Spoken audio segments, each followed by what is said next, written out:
ഓർമ്മകളിലെ കവിയച്ചൻ പുസ്തക പ്രകാശനം നടന്നു. പ്രശസ്ത സാഹിത്യകാരൻ അംബികാസുധൻ മാങ്ങാട് നിരൂപകൻ EP രാജഗോപാലിന് പുസ്തകം നൽകിക്കൊണ്ട് പ്രകാശന കർമ്മം നിർവഹിച്ചു.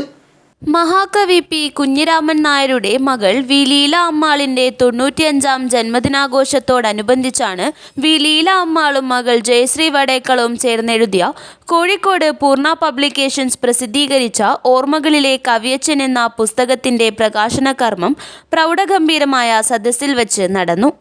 പ്രിയ മാവിലക്കണ്ടോത്തിന്റെ അവതരണത്തോടെ തുടങ്ങിയ പരിപാടിയിൽ വി. ലീല അമ്മാൾ, വി. രവീന്ദ്രൻ നായർ എന്നിവർ ദീപപ്രജ്വലനം നടത്തി. വിശ്വംഭരൻ വെള്ളിക്കോത്ത് പ്രാർത്ഥനാഗാനാലാപനം നടത്തി. പ്രശസ്ത സാഹിത്യകാരൻ അംബികാസുധൻ മാങ്ങാട് നിരൂപകൻ EP രാജഗോപാലന് ഓർമ്മകളിലെ കവിയച്ചൻ പുസ്തകം നൽകിക്കൊണ്ട് പ്രകാശന കർമ്മം നിർവഹിച്ചു. എല്ലാം ചേരുമ്പോൾ മാത്രമേ നമുക്ക് കുഞ്ഞിരാമൻ നായർക്ക് തന്നെ കുഞ്ഞിരാമൻ നായർ മനസ്സിലായിട്ടുണ്ടോ? ഇല്ല. കുഞ്ഞിരാമൻ നായരുടെ ആത്മകഥയിൽ ആദ്യത്തേതിൽ അദ്ദേഹം ഒരുപാട് തവണ ഞാൻ ആരാണ്, ഞാൻ എവിടെ നിന്ന് വരുന്നു, ഞാൻ എങ്ങോട്ട് പോകുന്നു എന്ന് നിരന്തരം ചോദിച്ചുകൊണ്ടിരിക്കുന്നുണ്ട്. അതിൻ്റെ അന്വേഷണമായിരുന്നു അദ്ദേഹത്തിന് കവിത എന്ന് നമുക്കറിയാം. ഞാൻ ആരാണ് എന്നൊരു കവിതയിൽ അദ്ദേഹം പൊങ്ങുമീ അലകളിൽ മുങ്ങാതെ കിടക്കുന്ന ഞാൻ ആരെന്നറിയാമോ എന്ന് കുഞ്ഞിരാമൻ നായർ വിളിച്ചു ചോദിക്കുന്ന സന്ദർഭവുമുണ്ട്. അപ്പോൾ കവിയെ തന്നെ അന്വേഷിച്ച് നടക്കുകയാണ്. നേരത്തെ അധ്യക്ഷ പ്രസംഗത്തിൽ പറഞ്ഞതുപോലെ നമുക്ക് പിടികിട്ടുന്ന ഒരു നിലയിലുള്ള ഒരു മനുഷ്യനല്ല കുഞ്ഞിരാമൻ നായർ.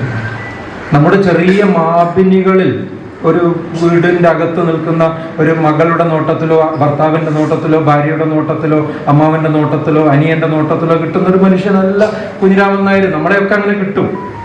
കാരണം നമ്മളൊക്കെ ഇതിൽ അടങ്ങി ഒതുങ്ങി എല്ലാ വ്യവസ്ഥകൾക്കും ഒതുങ്ങി നിൽക്കുന്ന പാവപ്പെട്ട ചെറിയ ചെറിയ മനുഷ്യരോ എഴുത്തുകാരോ ഒക്കെയാണ്. പക്ഷെ കുഞ്ഞിരാമൻ നായർ അങ്ങനെ ആയിരുന്നില്ല.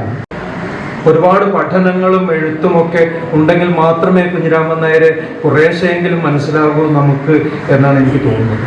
കവി മാധവൻ പുറച്ചേരി അധ്യക്ഷത വഹിച്ചു.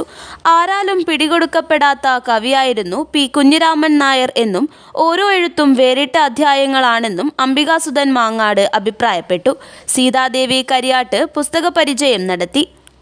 ലീല ടീച്ചർക്കുള്ള സ്നേഹോപഹാരം കവി നാലപ്പാടം പത്മനാഭൻ സമർപ്പിച്ചു.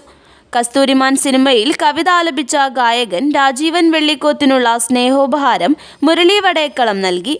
M. Poklan, Divakaran Vishnumangalam, Nalappadam Padmanabhan, Balagopalan Kanhangad, P. Ashokan master, KV Vidyadharan, V. Suresh master, Vinu Velashwaram എന്നിവർ സംസാരിച്ചു.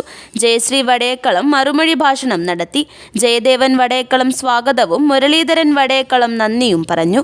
തുടർന്ന് മഹാകവി P.യുടെ സർഗാത്മക ജീവിതം ആധാരമാക്കി നാലപ്പാടം പത്മനാഭൻ രചനയും സംവിധാനവും നിർവഹിച്ച കസ്തൂരിമാൻ സിനിമ പ്രദർശനവും നടന്നു. News bureau, Kanhangad.